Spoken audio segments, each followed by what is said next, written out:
In 1970, the British government enacted the Equal Pay Bill. Mrs. Pankhurst and her suffragettes of 70 years ago could only dream of many of the provisions of this new act. It makes sex discrimination illegal in the fields of employment, education, services, and housing. In the vacancy columns from now on, there will be no such thing as women's appointments. To keep within the law, employers must make it clear that jobs are open to both men and women. It gave employers 5 years to phase out separate rates of pay for men and women. Now, the optimistic take is that this was a massive victory for feminists. It's illegal to pay women less for doing the same work as men. Great. The more pessimistic one, though, is that although women might have won that battle, they are still losing a much bigger war. Because since then, gender inequality in the labour market has been stubbornly and depressingly persistent. In 2019, on average, women earned 60% of what men did. 60%.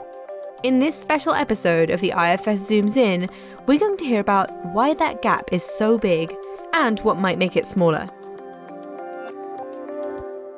I'm Samaya Keynes, economics columnist at the Financial Times. This podcast is describing some of the findings of the IFS Deaton Review of Inequalities, a multidisciplinary project exploring the causes and consequences of inequality in Britain, funded by the Nuffield Foundation. First, we're going to hear from Alison Andrew, Associate Professor at Oxford University. She's one author of the review chapter, Women and Men at Work, which asks, what exactly is contributing to that enormous gap in earnings between men and women? These gaps really open up around the birth of a first child and then remain for a really long time after the birth of a first child. Then I'll talk to Christine Farquharson, a senior research economist at the IFS, about whether cheaper childcare could help. I think it's really important to remember that it's not just about constraints and it's not just about the economics of deciding whether or not your job is financially worth it to you. Preferences play a really big role here too. Finally, Alison and I will be joined by Lucinda Platt, Professor of Social Policy and Sociology at the London School of Economics and a member of the Deaton Review panel, to discuss radical solutions. That doesn't mean that women who are thinking that it's in the best interests of their child to work part-time necessarily want to be low paid, to have a career that doesn't develop, or to end up also doing most of the domestic work at home.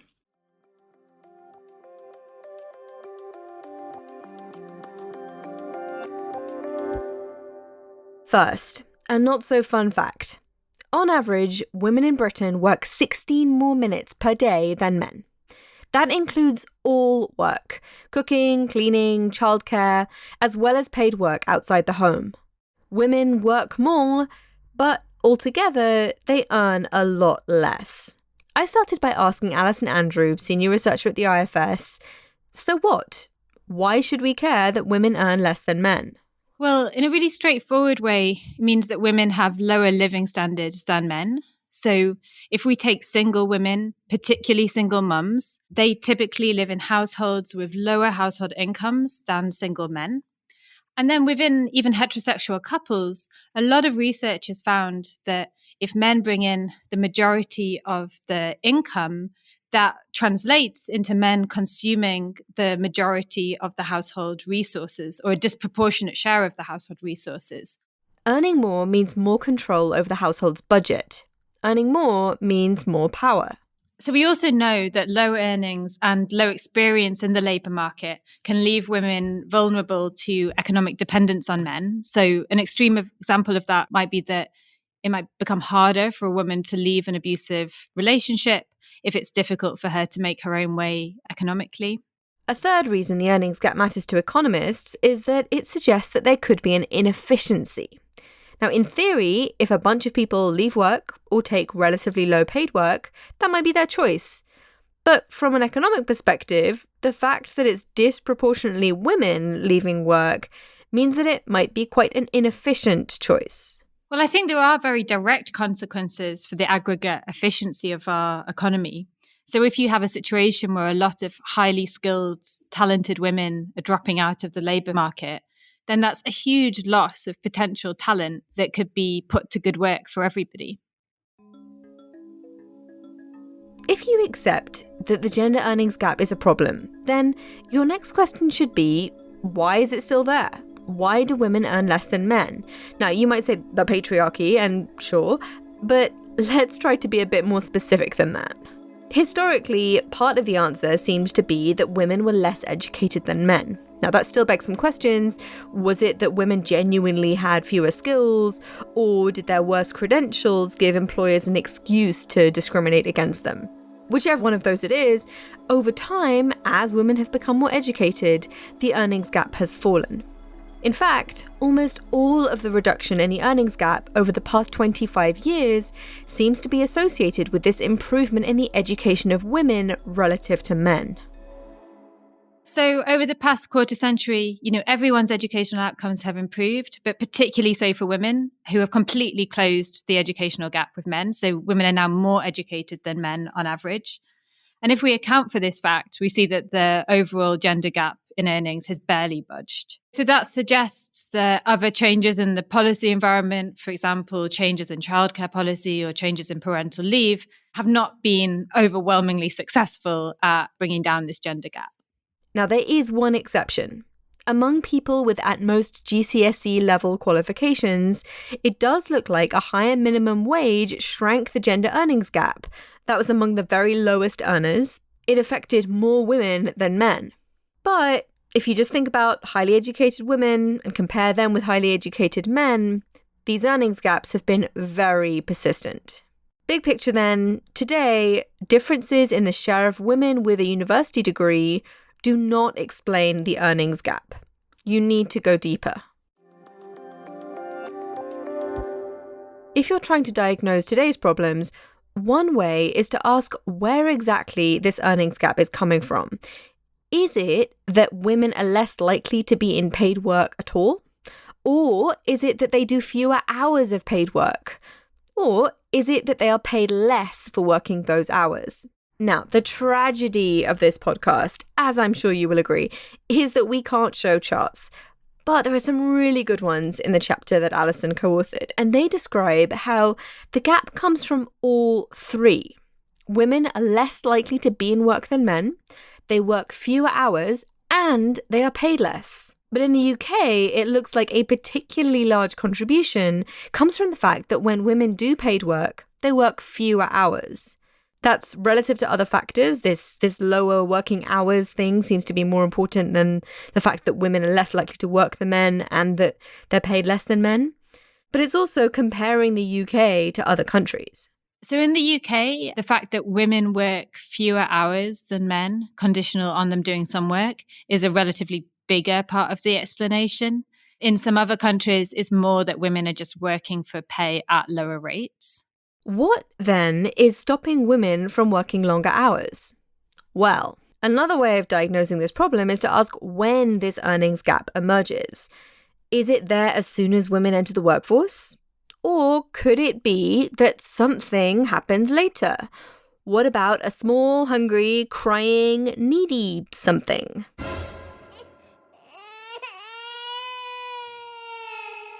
So these gaps really open up around the birth of a first child and then remain for a really long time after the birth of a first child. So, the sort of overall importance of children in explaining these gaps seems to be growing over time. Again, podcasts aren't the place to go crazy on numbers, but humour me.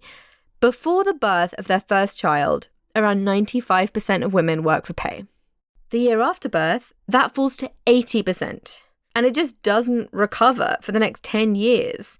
Something very similar happens with the number of hours worked. They fall a lot, and then they just stay there. Exactly, and that's in huge contrast to the patterns for men, whose working patterns appear kind of completely unaffected by becoming fathers. I asked Alison whether there was some kind of quantification of how important the arrival of children is in explaining this gender earnings gap. Well, actually, I think that some of the best estimates here are not for the UK, but are instead for Denmark and Austria. And so their recent evidence has suggested that more than 80% of the overall gender gaps can be explained by these child-related factors.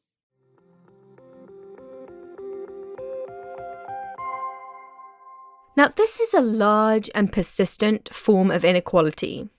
Reducing it, or even deciding whether it's a problem, means answering a key question. Is this behaviour being driven by preferences or constraints?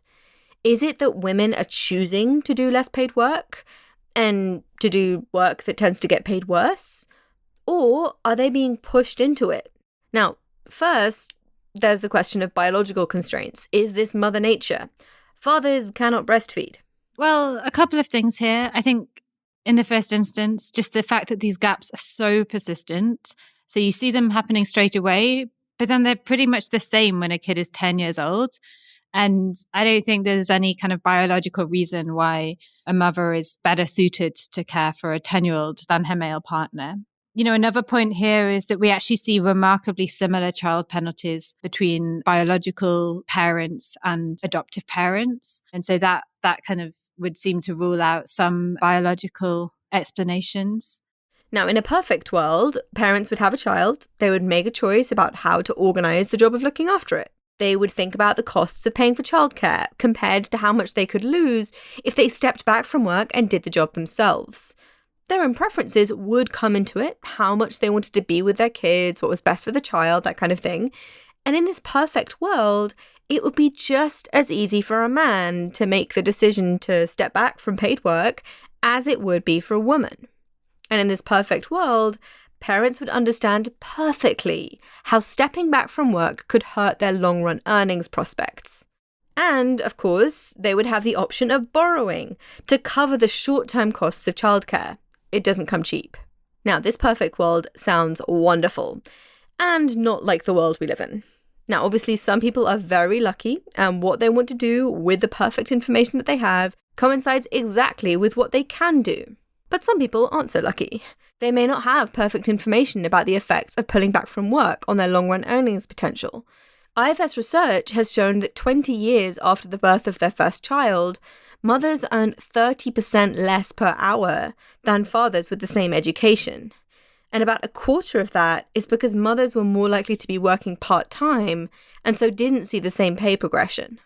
Now, parents might know all this, but they might still be constrained. Well, I mean, obviously you have to pay for childcare in the here and now, and the returns to work happen over a very long period. So obviously you get your paycheck right now, but we know that there's very, very strong returns to experience in the labour market, and particularly to working full time. And so if women are kind of forced into taking a career break that they don't actually want to take, or they're kind of forced into taking part-time work for a while, then that's going to reduce their earnings, not only in the short term, but over the much longer term as well. And because it's hard to kind of borrow against future earnings to pay for childcare, that is a very kind of classic example of a market failure. It also looks like the kinds of jobs that mothers do are different to the types that fathers do. Again, that could be because of choice, or not. In fact, if we look at the types of work that men and women do, they often look quite different. So in practice, women often do quite different types of jobs to men. So that might be in terms of occupations. So for example, lots of women work in low-paid occupations like social care. Women are more likely to be working fewer hours, working part-time, and work in different types of firms. And so it's not really sufficient to say that gender earnings gaps, gender pay gaps, are kind of quote unquote explained by differences in these types of work, because the fact that we see differences in the type of work that men and women do might itself be the result of a kind of unfair system that's disadvantaging women. An obvious example here might be if a woman's passed over in the hiring process, she's not able to secure the same type of job as a man. Another example might be that gender inequalities within the home, for example, might mean that women feel constrained to look for work that's closer to home, look for work that's more flexible, and therefore they can manage it around childcare better. And all of these things will result in women doing different types of jobs than men. And that's an important contributing factor to the overall gender gaps that we see. You really can't conclude from the fact that women do different jobs that they're not constrained in their choices. It could be that managers expect less from mothers and so don't stretch them. or that the process of bargaining with male partners is leading to restrictions. But of course, it's also really important not to assume that everything is the result of discrimination. There's another really powerful force at play here, and that's social norms. A study from 2012 found that around 40% of British adults agreed with the statement, "A woman should stay at home when she has children under school age." That share was pretty much the same across men and women. Looking across countries, it seems that the more people agree with that statement, in general, the higher the long-run earnings penalty associated with having children. Alison pointed out another striking fact in the data. So I think I found particularly striking how little these child penalties varied depending on the prior work arrangements of the couple in question for heterosexual parents. So, you might think that there's a little bit of a gender gap that exists even before people become parents. And one explanation could be that, the man's earning a little bit more. It just makes sort of sense for him to keep going with his career. His partner takes a bit of a step back, and, that can explain how these gender gaps open over time. But if we dig in our data and we split couples by whether the man was earning more before becoming parents or whether the woman was, we actually see that these different couples react in remarkably similar ways. So it doesn't really seem to matter who was earning more before. Regardless of that, the woman always takes the much bigger step back from paid work, whilst men's careers almost always appear remarkably unaffected.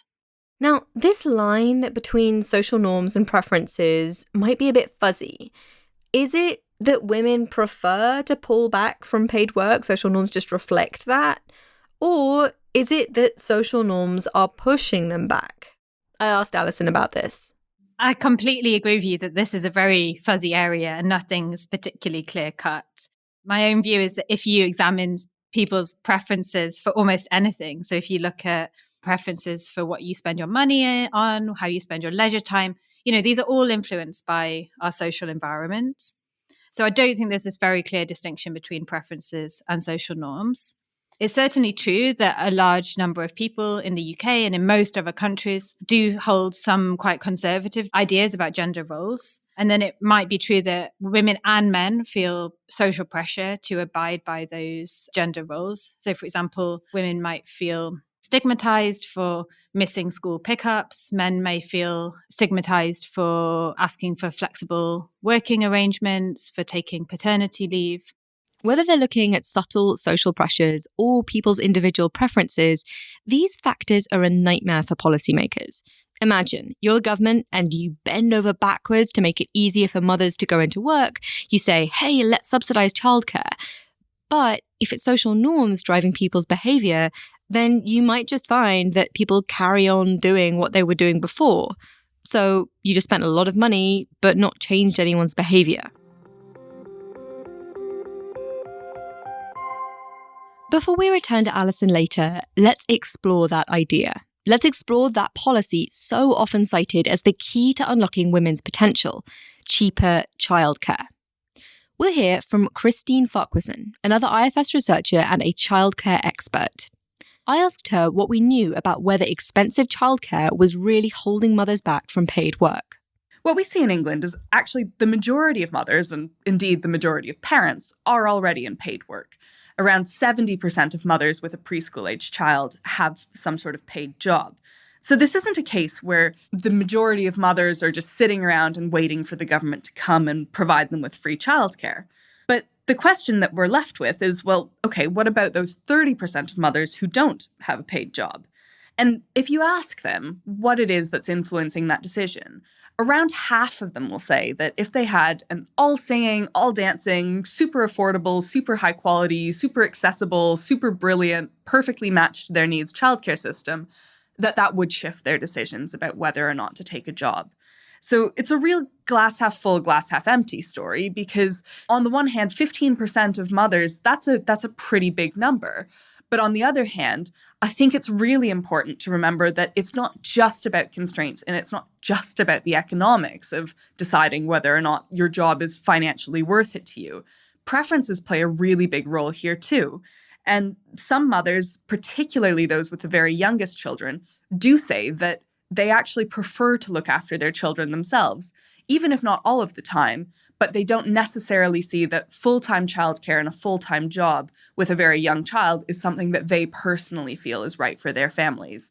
And so the government has much more scope to intervene and much more ability to intervene on some of those constraints and things like childcare costs. But tackling those preferences and what families view as right for themselves and their child, that's traditionally something that the government has steered a little bit more clear of. At the budget in March, the government decided that expensive childcare was a problem locking mothers out of work. They announced a major reform of the childcare system. Before, working mothers of 3- and 4-year-olds could get up to 30 free hours of childcare a week. The government's reform will expand that offer to children older than 9 months. Here's Christine. The government's motivation here is pretty clearly around getting parents, and particularly mothers, back into work. And to some extent, that does look like it might be the case. The Office for Budget Responsibility, which is responsible for scrutinising the budgets in the UK, estimates that these free childcare hours are going to bring about 60,000 parents back into paid work and create additional hours equivalent to roughly the same amount of working hours. Now, that sounds like a lot, and in some sense it is. But it's also important to put this in context of what parents are already doing and what parents are already paying for in this market. If you take all of the additional childcare hours generated by those 60,000 new parents in paid work and by the parents who are working more because of this reform, that adds up to about 1/6 of the total number of childcare hours that we expect the government will be paying for on the back of this reform. Put that another way, around 5/6 or 85% of what the government will be paying for with these free childcare hours is helping parents with the cost of something that they would have bought out of pocket anyway. So those labor supply effects, those new parents coming into work, it's not that it's insignificant, it's just that we're starting from a baseline where already most parents with preschool-age children are working, and already most of them are using some form of childcare to look after their kid while they do. Clearly, the OBR thinks that the risk I mentioned before is real. The government might direct lots of cash towards parents, but without affecting their behaviour very much. And if their behaviour doesn't change, the earnings gap between men and women won't fall. Effectively, the policy will mostly just be a big transfer from people without young children towards working parents with them. And it'll be an expensive transfer. The government could try to be stingy and not subsidise the places very much, not spend that much cash, but that brings other risks, like the possibility that nurseries will just ignore the policy and not offer parents the subsidised spots. Now, advocates of this kind of reform say, look, don't worry, the reform will get people to do more paid work, and it won't be that expensive because people in work will pay more taxes. Here's what Christine thinks. So one of the most popular positions to take on childcare reforms is that they're going to pay for themselves. You can see why that's pretty appealing for politicians. It means that they can spend a lot of money and make a lot of voters very, very happy, and they don't necessarily have to worry about what that does to the tax burden or to the deficit, because they write that off and they say, oh, it'll pay for itself. Now, with the reforms that we saw in the budget, that pretty explicitly doesn't seem to be the case. The government currently spends around £4 billion per year on the free entitlement. It's planning, once these reforms are fully rolled out, to spend closer to £8 billion a year. So it's a pretty hefty cost associated with expanding the free entitlement to all of these much younger children. One of the reasons that we see that is because it's actually pretty hard for government subsidies for childcare genuinely to pay for themselves in the sense of higher tax revenues to the government. If you think about it, you have in England a ratio for 1-year-olds of up to 3 children per every adult. For 2-year-olds, after the budget reforms, it's now 5 children per every 1 adult. But that's actually not a lot of children, not a lot of parents' wages to go into paying the wage of the person who's in the room looking after those children. And so you have to make some pretty heroic assumptions about the amount of tax that each of those parents paying for the childcare will be paying to the government in order to get to the point where the taxes that those 3 or those 5 parents pay add up to enough to pay for not just the wages of the childcare worker in the room, but the mortgage, the rent, the utility bill, the food costs, the management, the regulation, all of the other stuff that goes into delivering high-quality formal childcare. Now, some people would look at that and say, Okay, but that's not really a fair comparison because you're taking the taxes that parents are paying in 1 year, comparing them to the cost of childcare in that 1 year. But really what we're buying here is we're keeping people engaged in the workforce, and that has longer term downstream benefits. That certainly can be true. And in particular, if you're going to be coming back and working full time, that is associated with some pretty good things in terms of wage progression and promotion, getting recognized in that career, starting to earn more over the rest of your life. The challenge, I think, for this reform is that most of the estimates we've seen so far suggest that the parents who are brought back into work on the back of these additional childcare hours are mostly going to be working on average part-time hours, on average about 16 hours per week. Unfortunately, the research that we have in the UK suggests that people who work part-time are more or less locked out of all of those positive long-term benefits. They don't particularly get pay rises. They don't particularly get promotions. They don't particularly see that career progression. And so those long-term dynamic benefits of bringing them into work a year or two earlier part-time are not as large as they would be if we had people who were working full-time. And that, again, makes it more difficult for you to look over somebody's life cycle and say, because we got you in those few years earlier, you're going to be earning so much more 10, 15, 20 years down the line that those later tax revenues are going to offset the childcare cost today. The fact that it doesn't pay for itself doesn't mean that we shouldn't be doing this. The government does lots and lots of things that don't strictly pay for themselves because they increase social welfare or because they serve other aims. But we do need to be realistic about what it is that we can expect the childcare system to deliver and what the government should be willing to stump up in order to pay for that. In a best-case scenario, you'd have such a radical reform that it would help mothers move from part-time work into full-time work so that they would get these long-term benefits and therefore pay more taxes. But that's not a guarantee. Now, there is another argument that you often hear in favour of these reforms. That's that reforming and expanding childcare is actually not just helping parents get back to work, it's also yielding rewards much further down the line. It's boosting child development as well as helping parents. This is a classic argument that politicians love to make, that we're going to invest in the early years and we're going to get a double dividend. We're going to get lots more parents back into work with all the benefits that has for gender inequality. And we're going to do brilliant things to support children's early development and reduce some of the socioeconomic inequalities that we see already evident at the start of school. That is a lovely situation to be in, and there's really good research from around the world that suggests that childcare certainly can get mothers back into work, and it certainly can do really good things to support children's development. The challenge is there are not so many studies that show childcare systems really effectively doing both of those things at the same time. That's partly down to resources. If you want to deliver a childcare system that's really high quality, really nurturing, really supports children's early development, and at the same time is flexible and affordable and accessible enough to be there to help parents work the hours that they need and want to work, you're going to be spending an awful lot of money to try and do that. But partly it's also down to fundamental questions of design.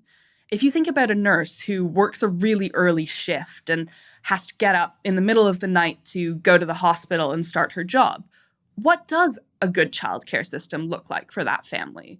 What does a childcare system that supports that mother in doing her work, but also supports that child to develop and learn and grow? How do you do both of those things at the same time in those circumstances? And our system is kind of littered with case studies like this. There's sometimes a tendency to think about childcare as being, it's 8 till 6, core working hours, job done, and what we need to do is worry about the quality and what's happening in those 10 hours. But there's all kinds of questions about flexibility and access and where these settings are located. And even beyond that, there are questions about what is good early education for children and how does that vary by different ages? What might work really well for a 3-year-old or a 4-year-old might be too long of a day or too much stimulation for a much younger child. And indeed, in England, what we've seen when these things have been evaluated is that our childcare system at the moment is pretty underwhelming in getting mothers back to work, but it's also pretty underwhelming in supporting children's early development. And so if we're going to try and do this big reform and big expansion of government-funded childcare, but we nickel and dime and do it a bit too much on a shoestring, that resource crunch is just going to make it even harder to achieve one of these aims, let alone both of them at the same time. Right. If you're going to intervene in the childcare market, do it properly. A huge thanks to Christine. And now, to build on that for this final section of the podcast, we're going to go back to Alison and we're going to bring in Lucinda Platt. Lucinda is a professor of social policy and sociology at the London School of Economics. Alison, Lucinda, hi. So we've just heard from Christine, I guess, talking about some of the reasons to be a little skeptical that expanding childcare subsidies massively would substantially change the gender pay gap. What is your take? What is your immediate response to that? Are you more optimistic or more pessimistic? Alison, why don't you start? Well, I think the first thing to say is that there's sort of important dynamics on two sides of this. So both, if we think about these norms, we think about preferences, we think about how they might evolve over time. A lot of evidence suggests that policies that push a large number of people kind of outside of the status quo can change norms in sort of broader society, but that can take a while. So we might not expect all the benefits of a particular policy to be realized straight away. And over time, given policy might look more impressive than it does at the beginning. That links into a point that, you know, it might be that marginal small policies are not enough. We need bigger push policies. We need policies that kind of radically shift a large number of people's behavior. So what did you make then of Christine's point that there was potentially this trade-off between what was best for the child and what was best for maximizing women's employment? I agree that a lot of the evidence points to the fact that very long hours in institutional childcare may not be beneficial for children. And likewise, I think for parents' well-being, like very, very long work days are not necessarily beneficial for parents' well-being. I don't think that this should be about creating a system where to work means to work sort of 12, 14 hours a day in very kind of what Claudia Goldin calls greedy jobs, but it's about creating the infrastructure to let people do a regular work day. Another point to make is, you know, even if there are these potential trade-offs, who is it that's doing the childcare at home? There's not just two childcare providers here, the institutional nursery and a mother. There's often a third childcare provider who is a father. And perhaps a lot of this comes down to, at some point, fathers are just going to have to do more childcare, take a larger share of the care work within the home in order to make progress on this problem.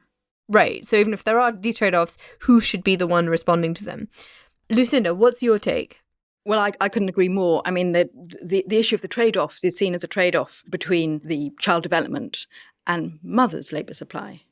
Now, we think we need to think more about, okay, what benefits child development is one question, and then how is that facilitated in a way that fits with parents' need to earn, and to think about both the parents. So we might think, okay, and there's a trade-off between child development and father's labour supply.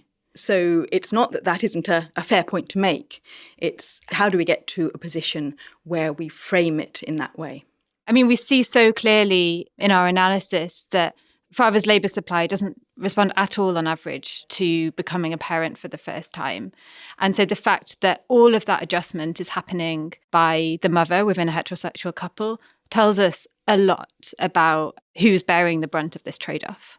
Okay, I think I already have a flavour of what you're going to say in response to this, but the big question I have is whether you think that these inequalities are driven by preferences or constraints. Lucinda, how do you think about that question? So preferences may well be contributing to what we see, but that doesn't mean that women who are thinking that it's in the best interests of their child to work part-time necessarily want to be low paid, to have a career that doesn't develop, or to end up also doing most of the domestic work at home. So the association between preferences for caring for a child and that justifying low pay is not one that is necessary. So I think both matter. But if there's nobody else to care for the child, then that's definitely a constraint. Or if a partner actively chooses not to, then that's going to be a constraint. But I think we need to think about preferences for what. And why does caring for a child, why even does taking time out of the labour market then consign you to worse pay in the life course, worse pension prospects, greater risks of poverty in later life? We often take these assumptions for granted.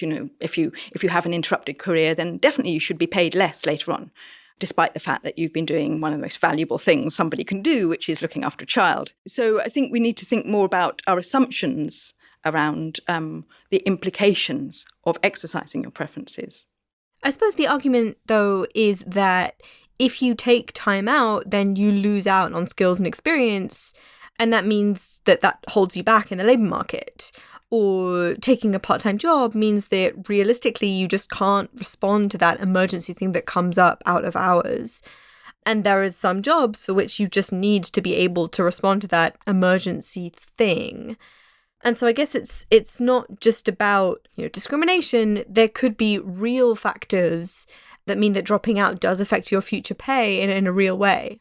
Claudia Goldin's work for the review looks at how women's earnings actually catch up as they move through life and as their children grow up and leave home. She's looking at higher educated women. But she finds that by a certain point in later life, they're catching up. But who are they catching up with? They're catching up with women without children. So mothers are catching up with women without children. They're not catching up with fathers. Fathers retain that premium. And this suggests that it's therefore not just about the human capital that's consigning women to lower pay in later life and the consequences of motherhood that contribute to them shifting that career. It's something more fundamental, again, about the nature of women's careers and the nature of the labour market and how it responds to women. And I think that begs the question, if more men did take career breaks, took part-time opportunities, would we see the part-time penalty reducing over time? If men demanded flexible working, would employers be more conducive to allow flexible working without the associated career penalty? How nice that would be. Alison, Lucinda, this has been great. Thank you so much. Thank you. Thank you. It's depressing to think about how the Equal Pay Bill was such a great achievement, but how much further there is to go. The reasons women earn less than men are complicated. They are embedded into our norms and our institutions. But it's always worth questioning our assumptions about the status quo. That's it for this episode. If you're interested in the evidence gathered as part of the IFS Deaton Review, you can find it at ifs.org.uk/inequality. Huge thanks to Alison Andrew and Christine Farquharson of the IFS and Lucinda Platt of the LSE.